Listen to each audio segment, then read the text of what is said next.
palabra hispanoamericana. Y para poder entender mejor esto, vamos a ver el mapa. Entonces aquí usted en el mapa, a ver, en el mapa, usted puede apreciar lo siguiente. Aquí ya lo puse más grandecito. Entonces estamos acá. Ahí donde, siga la manito. Si ve este círculo verde ahí, ahí donde está la manito. Esa es Samaria, la capital de Israel del norte. Ahí más abajito usted ve a Jerusalén, que es la capital de ¿qué? De Judá. Entonces se habían unido los de arriba, los de Samaria y todo esto, con los de Siria, ahí ve a Siria. Y esos dos habían decidido ir y atacar ¿a quién? A Jerusalén y a todo el pueblo aquí de Judá. Y por atacarlos a ellos, terminaron esos dos pueblos, terminaron siendo esclavos. Ahí más arriba, si ven la manita, sígala, sígala, sígala. Ahí llegué a Siria. ¿Sí vio a Siria? A Siria, no Siria, a Siria, toda esa región. Por eso allá decía, entre el río Éufrates, véanlo ahí, el río Éufrates, y el río Tigris, este de aquí, véanlo, véanlo, véanlo, ahí dice, río Tigris, vendrán los de Asiria. Y a estos dos, a Siria, a Damasco y aquí a Israel del norte, se lo llevaron allá, a todos esos de esclavos.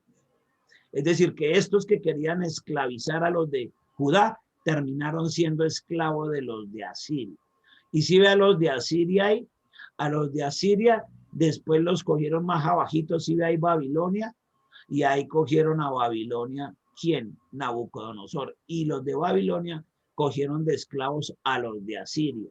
Y después a los de Babilonia los cogieron de esclavos los medos, y a los medos los persas. Eso ya es del lado derecho. Tocaría ampliar el mapa más hacia el Asia. Y a los persas después los cogieron esclavos del lado de acá. ¿Quién? Alejandro Magno. Los griegos. Y a los griegos los romanos. Bah, todo eso fue lo que pasó. Al fin de cuentas, ninguno de los imperios duró. Y acá abajo está el famoso, vean, ahí ve la manito Egipto.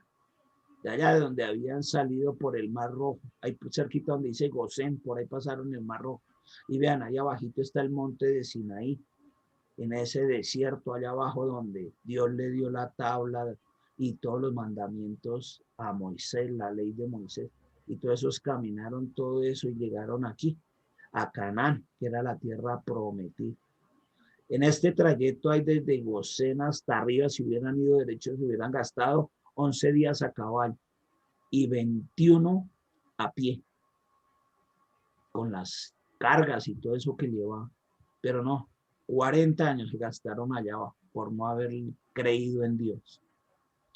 Y un poco más o menos este mapa habla de todo, habla hasta de Nínive, y tiene Harán, allá donde Harán fue donde murió el padre de quién, de Abraham, cuando murió en Harán, pues fue cuando Abraham decidió irse para la tierra prometida allá. En su época se llamaba Canaán. Y bueno, este más o menos da una vista genérica de todo, pero ahí está lo que nos interesa. Entonces, ¿cómo fue el cuento? Siria con Israel del norte quisieron ir aquí abajo a donde está Jerusalén, y por tratar de conquistar ellos, salieron conquistados por los asirios que estaban allá arriba. Ya teniendo claro eso, y fue lo que les pasó, ahora sí entendemos la palabra del Señor más fácilmente. Entonces dice el mismo Isaías allá en capítulo 8. Dice, me dijo el Señor, habla Isaías. ¿Quién le habló? Dios. Hazte con una tablilla grande, es decir, coge una tablita grande y escribe en ella con un punzón normal. Eso viene hoy como con lo que le pegan un martillazo a las paredes. Bueno, eso es como un hierro ahí con una punta y le dan con eso a la pared para quitarle ahí el cemento, eso. En esta le dijo, haga eso. Coja y haga con un punzón y escriba. Maher Salas Hasbaz. Ese nombre, que iba a ser el nombre del hijo de el nombre del segundo hijo de quién, de Isaías. Me busqué 2 testigos fidedignos. ¿Quiénes? Dice aquí Isaías, al sacerdote Urías y a Zacarías, hijo de Baraquías. Luego me acosté con la profetisa, tan lindo, él era el profeta, y a la esposa le decía la profetisa, es como a mí, yo soy el pastor y a mi esposa le dicen la pastora. No es que ella también fuera profetisa, la esposa de Isaías, sino que le decían hacer por ser la... Y dice, lo llamarás, así como habíamos dicho ahí arriba, Maher Salaz Hasbaz. O sea, ese nombre que le dio al puro comienzo. Y dijo, ponga el nombre de ese hijo ahí en esa tabla grande. ¿Sabe lo que significa Maher Salaz Hasbaz? Eso es en hebreo. Averigüe, no mentiras. El Señor quitó, el Señor envió. Eso significa. Y entonces dice, pues antes de que sepa el niño decir papá y mamá, o sea, antes por allá de año y casi medio, serán llevados ante el rey de Asirio las riquezas de Damasco y el botín de Samaria. Todos esos que querían los sirios y los de Israel del norte serán llevados antes de que ese niño diga papá y mamá. Y era el segundo hijo de esto, o sea que estaban cerquita al año 722. Esto se lo había hecho como el año por ahí 723, casi 24. Le dijo esto a Isaías. Y antes de que el chinito dijera eso, efectivamente, a esos se lo llevaron para arriba. Y dice allá el versículo 5. El Señor volvió a hablarme en estos términos. Este pueblo ha despreciado las aguas del Siloé. ¿Se acuerdan las aguas del Siloé? Esas aguas que eran como, armaban como una especie de piscina y las nombró mucho Jesús, porque le decía al enfermo, vaya allá y bañese en las aguas del Siloé. Y el paralítico iba allá y salía sanado. O iba y se lavaba los ojos y salía con la vista. Pero miren, esas aguas representaban la unción del Espíritu Santo. Y miren lo que Dios mandó a decirles. Este pueblo ha despreciado esas aguas. Es decir, ha despreciado la unción de Dios. Que corren mansas. Ellas corren mansitas, ellas no eran así, no iban arremolinadas, fuertes, ¿no? Corren mansas. Y se ha alegrado ante el orgullo invasor de Racín y del hijo de Remalías. O sea, se alegraron de lo que les pasó a esos, al hijo de Remalías, que era ¿quién? El de Israel del norte, y al invasor de Racín, que era el donde, el sirio. Se alegraron de eso, de que lo llevaran esclavos para arriba. Y dijo eso, y se han alegrado ante el orgullo de esos dos. Por eso, dice el verso 7, por eso el Señor va a hacer que los aneguen las aguas del Éufrates. A estos de abajo, que siendo hermanos se alegraron de que les pasó eso a los de arriba, bien hecho por querer venir a hacernos daño, bien hecho por querernos conquistar. Entonces, Dios les dijo, no, eso no está bien. Por eso, yo, el Señor Dios, voy a hacer que los aneguen las aguas del Éufrates, es decir, que los inunden.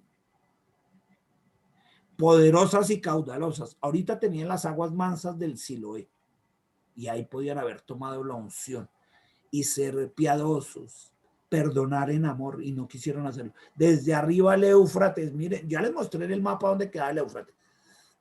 ¿Se acuerda? Ahí voy con la flechita, vean, todo ese Éufrates desde allá se desbordó todo eso y llegó por acá al río Jordán y de aquí toda esta región hasta abajo, hasta aquí, hasta el mar Salado, o el mar Muerto, mejor dicho. Todo eso lo inundó el Señor y dijo, eso es aneguen, inundar las aguas desde el Éufrates, poderosas y caudalosas, se saldrán de su cauce y correrán inundando las riberas. Él corrió, todo eso se inundó. Penetrarán impetuosas por Judá, o sea, van a llegar hasta donde ustedes estaban, que se alegraron de lo que les, hasta allá también van a llegar. impetuosas por cruzar, llegarán hasta el cuello. ¿Acuerda que le llegaba el agua hasta el cuello? Sus límites se extenderán hasta cubrir las anchuras de la tierra. Y vuelve y les dice Emanuel, Emanuel, oh, Dios con nosotros, porque Dios es un Dios justo y está con nosotros. No tenemos por qué alegrarnos del mal ajeno y menos de nuestros hermanos, muchísimo menos. Y aquí vuelve y les digo, sí señor, Emanuel, Dios con nosotros, yo estoy con ustedes para lo bueno y para hacer justicia. Yo pensé que era solo lo bueno y ojalá les hubiera, no, de eso no se alegra. Y vuelve y les dice, oh, Dios con nosotros, Emanuel. Y es que ese significado de Emanuel es muy poderoso, eso no es simplemente que nació de una virgen y ya, no, es de un Dios justo, justo para todo lado. Porque ese Dios con nosotros, Emanuel, representa a Jesús, así era Jesús, Jesús no era vengativo. Me dijo, venga, nada, ni papito Dios derrame su ira sobre los que me clavaron aquí en la cruz, nada, nunca le pasó a él por la cabeza. Perdónalos porque no saben lo que hacen. Y se estaba vislumbrando el Dios con nosotros, pero la esencia, aquí está el sumo. ¿A qué se refiere? El sumo no es simplemente que nació de una virgen, no, este es el sumo, el ser. ¿Por qué existió desde allá? Porque es una sombra de Jesús. ¿Por qué significaba ese Emanuel? Era muy poderoso. Ese Dios de justicia, ese Dios bondadoso, ese Dios de verdad. Entonces dice aquí, y les dijo Dios, reúnanse pueblos y échense a temblar, que todos esos desde el Éufrates que se desbordó hasta bien abajo, y échense a temblar, escuchen los de las tierras lejanas, aunque se ciñan las armas, serán derrotados, aunque se preparen para la guerra, serán quebrantados. Y a Dios le basta poner eso de un río y acaba con todos los ejércitos. Si hacen un plan así, guerrero y todo, y venga, es que yo tengo mi estrategia, fracasará, dice Dios. Su palabra no se sostendrá. ¿Por qué? Pues Dios está con nosotros. Y eso es lo que tú debes saber. El Emanuel, Dios está con nosotros, es decir, está hablando de Jesús. Y cuando dice aquí Dios está con nosotros, ¿quién está contigo? ¿Quién está dentro de ti? El Espíritu Santo de Dios. A eso era mucho más profundo. No importa que mis enemigos, lo que sea, armen todos los planes, las estrategias de cómo hacerme daño. Yo debo meterme en mi cabeza que Dios está conmigo.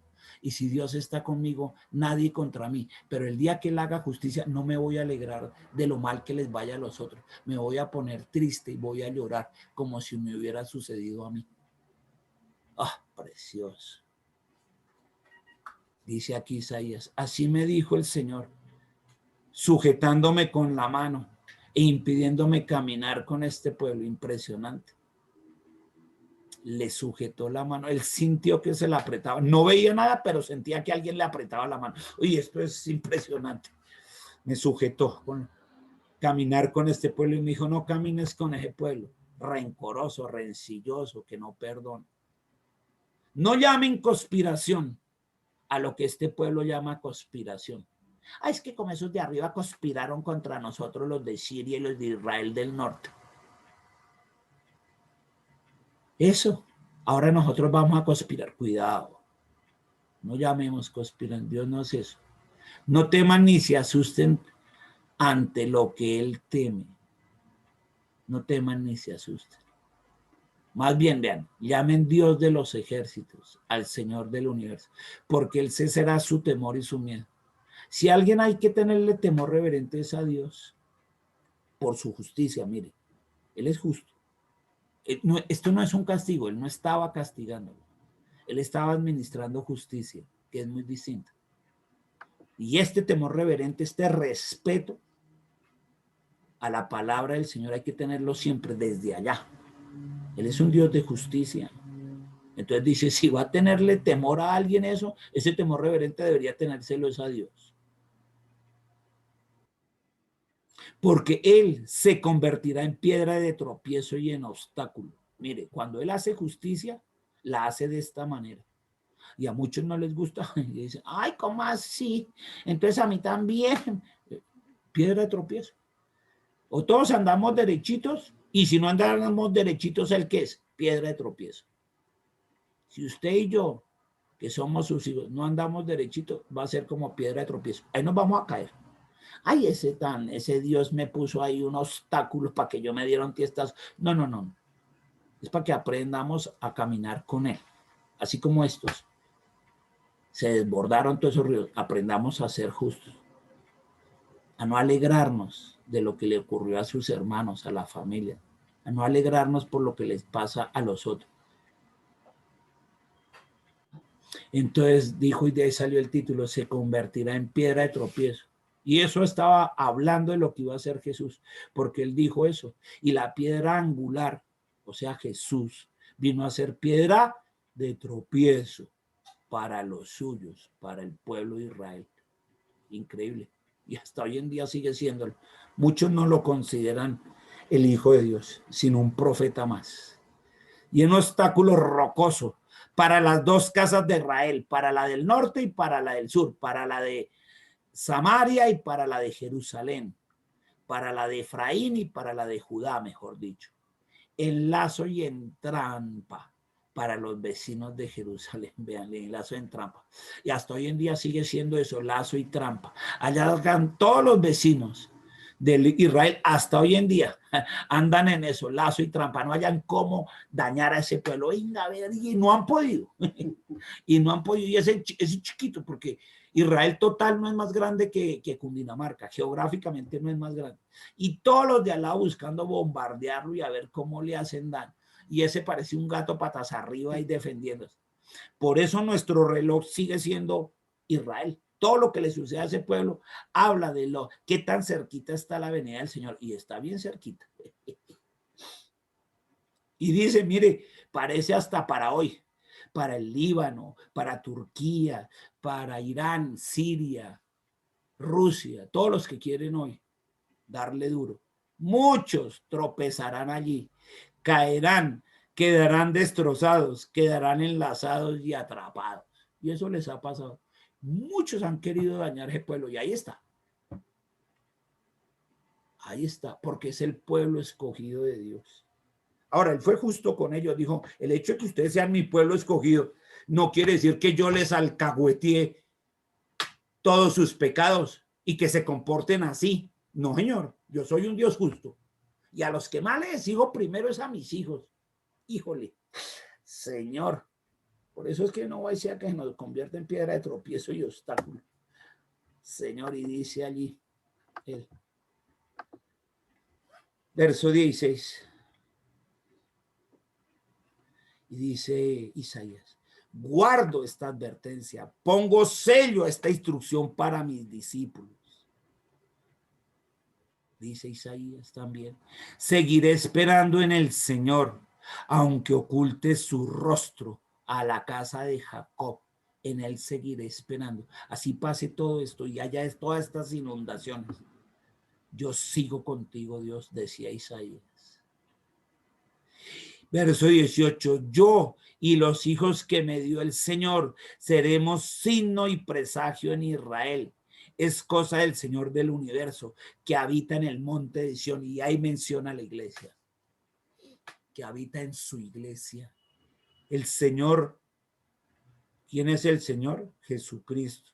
¿Dónde habita? En el monte de Sión. Y aquí faltan más de 700 años para que él diera su vida por nosotros allá en la cruz. Y ve, allá decía, el que habita en el monte de Sión. Y miren lo que dijo otra vez, repitiendo este versículo 18. Yo y los hijos que me dio el Señor seremos signo y presagio en Israel. ¿Se acuerda quién dijo, yo y mi casa serviremos al Señor? Ah, bueno, pues Isaías estaba repitiendo lo que dijo ¿quién? Josué, ¿cierto? Ah, bueno, allá en el capítulo final de Josué dijo, porque yo y mi casa serviremos al Señor. Y esto lo repitió Isaías acá, muchísimos años después. ¿Cuántos más o menos, pastor? Casi 1300 años después de que Josué había dicho eso, lo repitió Isaías. Yo y los hijos que me dio el Señor seremos signo y presagio en Israel. Serviremos al Señor. Oh. ¿A quién? Es cosa del Señor del universo, el que habita en el monte de Sión. ¿Quién habita en el monte de Sión? El Dios con nosotros, el Emmanuel. ¿Quién? Jesús. ¿Y qué es el monte de Sión? La iglesia. O sea que él habita en medio de su iglesia. ¿Se acuerdan donde dice allá en el Evangelio, en el Nuevo Testamento? Él habita en medio de su congregación. Uy, uy, uy, uy, uy, uy. Y ya verán, mire la advertencia que hace aquí, sobre todo a los que les gusta consultar los muertos y ánimas benditas del purgatorio. Y venga, celebremos el 1 de noviembre, día de todos los santos muertos. Hágame el favor. Mire, verso 19. Ya verán, mire lo que manda a decir Dios respecto a eso con Isaías. Ya verán, como les dicen, porque a ustedes les van a decir, no les han dicho, ay, vaya, consulte allá los espíritus, váyase donde el indio amazónico, váyase allá donde el brujo tal, va que le lean esos allá, eso lleve la fotico, las 7 hierbas. Mire, entonces dice, ya verá como otros, los vecinos, pues, y muchos les van a decir, no, venga, saque, vaya, consúltese a los espíritus, a los adivinos que susurran y musitan. ¿No tiene un pueblo que evocar a los muertos en favor de los vivos, en busca de advertencia e instrucción? Vean, ya dice, o sea que el pueblo se pone a evocar a los muertos para que vengan y le ayuden a los vivos, en busca de advertencia e instrucción, es decir, para que los muertos nos adviertan, nos den instrucciones, allá que del más allá le mandaron decir que haga esto o aquello, les advierte y les dé instrucciones. Eso es lo que está diciendo aquí. ¿Eso es lo que andan buscando, consultando los espíritus? Seguro que así, dice aquí el 20, seguro que así les hablará quien carece de poder para evocar. ¡Uy, qué levantada! Claro, así es quienes hacen los que carecen de poder para evocar a su Dios, para evocarlo y decirle, Dios está conmigo, este Dios con nosotros, y si Él está conmigo, ¿quién contra mí? Yo no necesito consultar, sino solamente al Dios Todopoderoso, no a los muertos, ni a nada de eso. Por eso aquí hasta se burla y dice, sí, seguramente ahí les irán a hablar. El único que hace eso es el que no es capaz de evocar a su creador, de llamar a su creador, de poner su confianza en su Dios Todopoderoso. Por eso andará por el país abatido y hambriento, y a causa de su rabia y de su hambruna maldecirá a su rey y a su Dios. Por eso es que muchos, es que mi Dios a mí no me sirve, no me ayuda, a mí no sé qué. Pero al final volverá su cara hacia arriba. Mirará después a la tierra, verá persecución y tiniebla, verá oscuridad angustiosa, noche cerrada y sin luz.